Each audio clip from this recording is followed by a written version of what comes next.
अस्सलाम वालेकुम शेख साहब प्रोफेसर शायद मोहम्मद साहब पे उठ गए। अच्छा, और तमाम जेड़े मेरे तो सीनियर इकबाल जेड़े छोटी उम्र वाले बच्चे नवे इस फील्ड आए उन्होंने और वो टीम जिन्हें यह सारा इतमाम किया इंतहाई अदब के नाल अपना चकवाल की तरफ मलक मोहम्मद शफी सन्यासी का बेटा अपने बाप के विरसे विचों मिले एक छोटा जहा शॉर्ट टाइम बनने वाला उसका पारा दूं अपने बदनी ताकत को मेनटेन रखने वास्ते खुराक उसकी चावल भर कम वक्त कम खर्च बेहतरीन चीज़ मैं सब लोगों के सामने पेश करना तो इतने सारे इस इकट्ठ का जरा ना सारे का तुहाडे आउण का मैं बहुत शुक्रिया अदा करना जज़ाकल्लाह।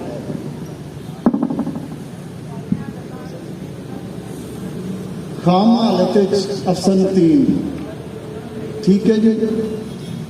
अजवाइन खरासानी खाम हालत मकदार जी है एक छटांग के खरासानी अजवाइन तो ये 250 ग्राम है। इसका गंद गुंद साफ करते हैं थोड़ी कम रह रही है लेकिन कोई हरज नहीं। तीसरी चीज़ है शहद। शहद की अमेजश नाल जिस तरह आटा गुनी का इस तरह गुन के गोल गेंद भी बना लेनी है सारे विच रला लो तो भी ठीक है एक जगह तक ठोस छोड़ दो तो भी ठीक है। अल्हम्दुलिल्लाह इंशाअल्लाह ये कामयाब है। खुराक उतनी जी मैं दसी ठीक है जी। और कोई खुराक कितनी जरूरत है? एक चावल तो 1.5 चावल 2 चावल तक भी दे देंगे नुकसान नहीं है इसका फायदा है मुजर तो पाक है। आरा कितने रखना है? अजवाइन खरासानी अफसन 3 ते शहद पारा ते पारा पारा हिक तो अफसन 3 खाम लेनी है 2 चावल तक भी दे देंगे नुकसान नहीं है इसका फायदा है मुजर तो पाक है। आरा कितने रखना है? अजवाइन खरासानी अफसन 3 ते शहद पारा ते पारा पारा हिक तो अफसन 3 खाम लेनी है 250 ग्राम ठीक है जी।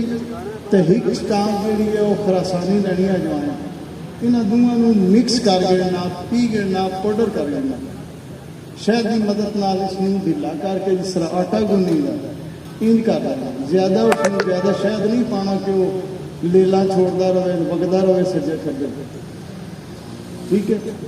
हिदायत तरीकाकार है तो ओपन एक ओपला तले रख के एक ओपला तले रख के उतले वाला भोर के ढेरी ला देनी छोटी जी अग का कोई भी अंगारा ना रखो जेड़ा टाइम उस लेना घंटा लवे 2 घंटे लैन बलन तो बाद हवा दे नाल कोई छोटा पैप लेके जड़ा ओपलियां का सुहागा उसनूं तुसीं हवा नाल थोड़ा थोड़ा उड़ा के उस गेंद सारी उचा लेना ठीक है। उहदे विचों बूंद बूंद जड़ा उस गेंद दे विच पारा फैलिया होया सानूं पारा कुछ तो मिल सी चिट्टे कलर कोई और इसका बदनी ताकत। हाँ एक और चीज़ जी मैं आजमाई है मेरे बुजुर्ग मेरे जींदे होया मैंने मेरे को कराया वो मैं दसना से तैयार हाँ कि फालज वास्ते शहद ते हिक बूंद रोगने लौंग के इजाफे नाल फालज ते भी तुसीं दे सकते लौंग दोवां साइडों से काम कर सी ना।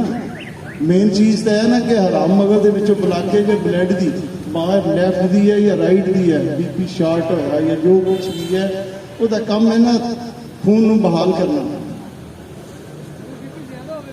नहीं। बीपी ब्लॉकेज की वजह तो होंदा किसी जगह तो ब्लड जो रुकता मुतलका अज़ावां तक नहीं जा सकता तो फालज होंदा है।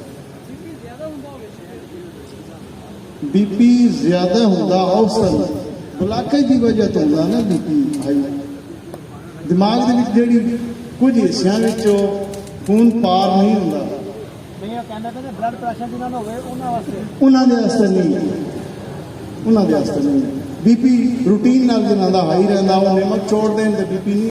अस्सलाम वालेकुम। हकीम गुलाम मसूद साबरी अल मखदूम दवाखाना जी। मैंने सेमिनार वाले दिन जो सल्टीना साल्ट बताया था, पहले भी बताया था, मगर ये सेमिनार में शिरकत की इन्होंने और मेरे बयान करने पे इन्होंने बनाया सल्टीना साल्ट और माशाल्लाह पूरा 9 तोले निकला जैसे मैंने बताया था। इन्होंने बना भी लिया, लर्जा पारा भी डाला, सारा कुछ माशाल्लाह मुकम्मल निकला।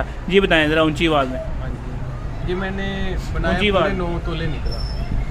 जैसे जैसे तरतीब से मैंने बताया था उसी तरतीब से जी बिल्कुल वैसे। जी ये चेक कराने लाए हैं, ये देखें बिल्कुल बहुत अच्छा बना है। ये वो सल्टीना साल्ट है जो वैगरा में डलता है, ये हमने देसी तरीके से बनाया है। ये देसी सल्टीना साल्ट है और जो लोग 4 वैगरा खाते हैं ना रिजल्ट नहीं आता, उनको ये एक कैप्सूल रिजल्ट आता है।